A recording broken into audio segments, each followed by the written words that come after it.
On attendait le match choc du groupe F, Cameroun-Ghana. Finalement, c'était plutôt décevant.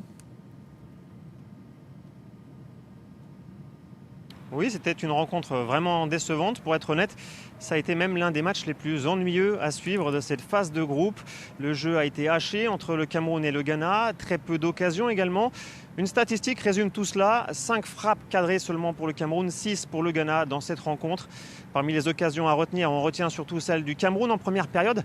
La frappe lourde à bout portant de l'attaquant Christian Bassogog, sauvé par le gardien ghanéen Richard Ofori, un arrêt exceptionnel. Le Ghana qui à son tour a eu l'occasion de marquer en fin de match avec la frappe de Owusu, sur une frappe qui s'est fracassée sur la barre transversale.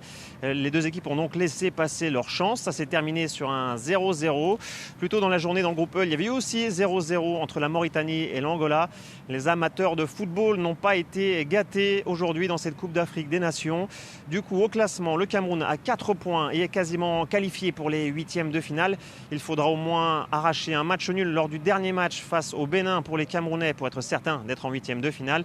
De son côté, tout reste à faire pour le Ghana. Les Ghanéens qui ont maintenant 2 points. Il faudra l'emporter face à la Guinée-Bissau pour être sûr d'être au tour suivant. Un match nul pourrait suffire aux Black Stars, mais il serait alors dépendant des résultats dans les autres groupes.